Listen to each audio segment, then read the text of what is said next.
when you think of the current situation, where you have on one hand you are having the digital, the changes in the distribution of the music, the whole digitalization, and on the other hand you are having the recession, the global recession.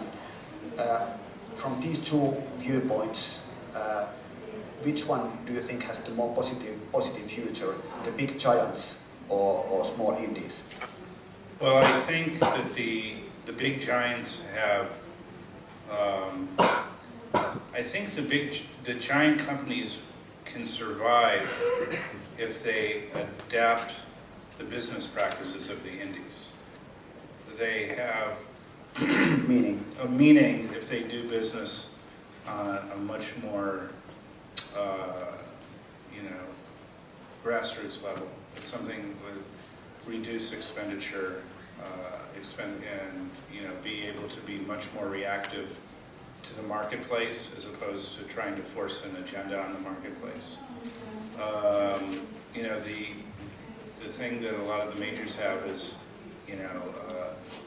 they have huge catalogs, which it cuts both ways. A lot of this catalog could be seen as being dead weight, but with the blogosphere being what it is, and music criticism being much more, I guess the best way to put it is a lot of, as music fans, I'm sure we've all in this room have experienced a situation where we've discovered music that seems very current that was actually released 20, 30 years ago. There are the Warner vaults, meaning collectively all the Warner labels, I'm sure there are so many great records that would be met with euphoria by the marketplace right now. But it's having the wherewithal, the consciousness, and being able to just find those records and market them appropriately, therein would lie a great survival mechanism for the larger labels.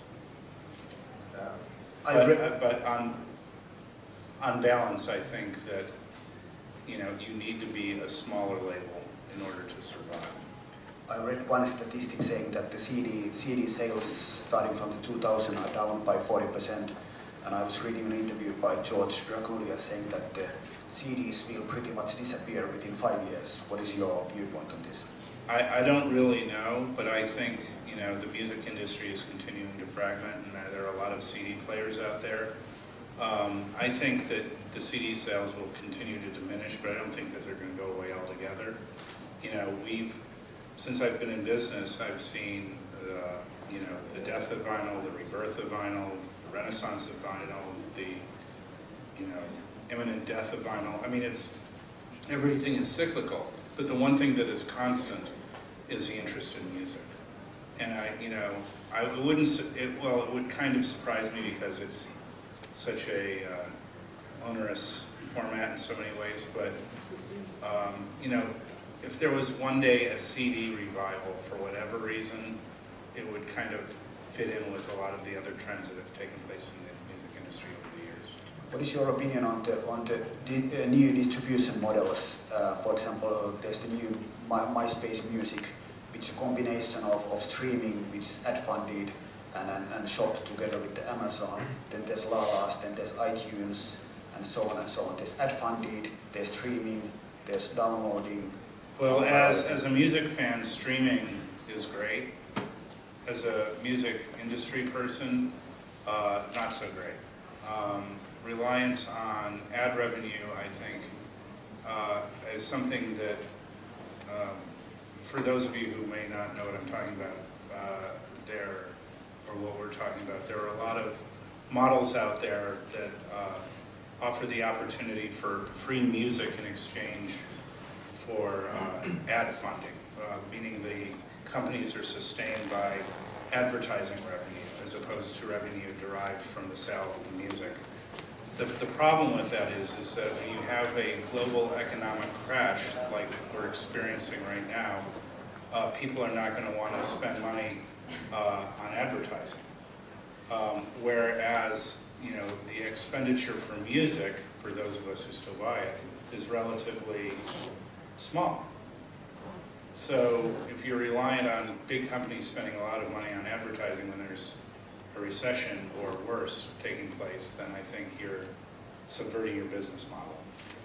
There's many professionals who are quite negative about the fact that people are loading just songs, not the albums.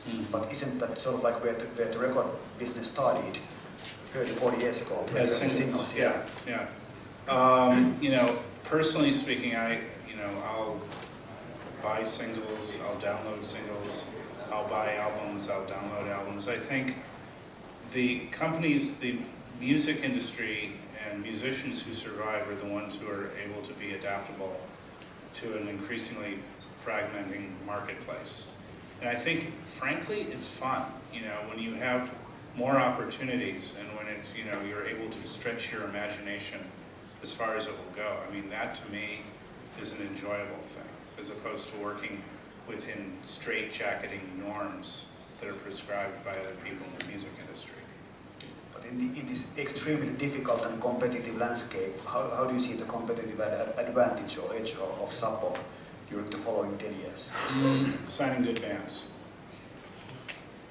No, and seriously, it's our label's only as good as the bands they put out, and hopefully we will continue to put out music that people find to be enjoyable and worth their time.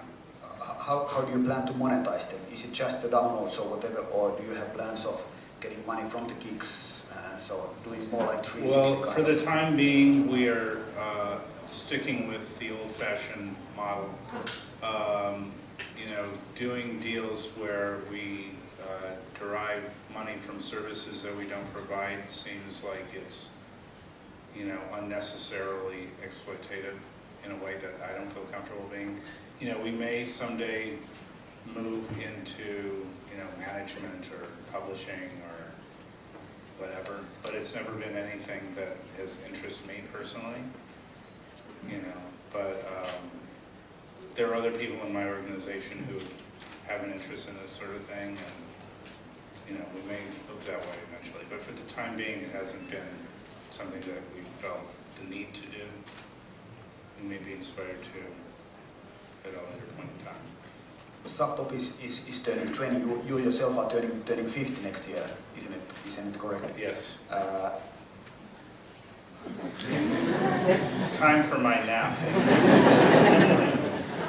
Yes, go ahead. I'm just a 50-year-old man who needs a nap. Do you need to have warm milk? And warm milk. Outside your own catalog, what are the CDs or music you are most excited about at the moment? I had mentioned the Karen Dalton reissue that came out on Light in the Attic Records. It has been out for a year now. Let's see, there's a new Mount Erie Julie Dwaron record that just came out, which I'm excited about. I don't know. There's always so much new music and so much music that I'm listening to. It's kind of hard to seize on one particular thing.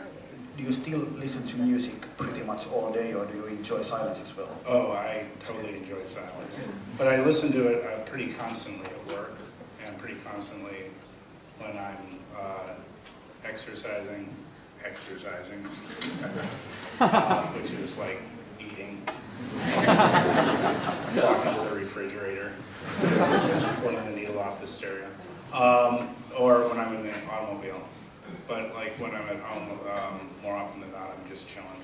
By the way, how do you consume most of your music? Are you MP3s, is it CDs, is it vinyls, or all three? Or what is your favorite at the moment? Well, when I'm in the car, I still listen to the radio and listen to the CD. At work, I'm usually listening on my computer. When I'm exercising, I'm usually listening on an iPod. So, and occasionally throwing on a record, but not very often lately. Two more things. You are having election at the beginning of November. What is the mood in the office of Sub Pop? What will happen in the election? Is there some kind of opinion in your office? What would you guess? I was asking. I think that you you must be sort of like Sarah Palin because it's on the same coast. Exactly. And she's West Coast. she's quite crunched, the Sarah Palin. Isn't she? Yeah, that's true. I never thought of it that way, but she is not. No, we are wildly advocating Barack Obama.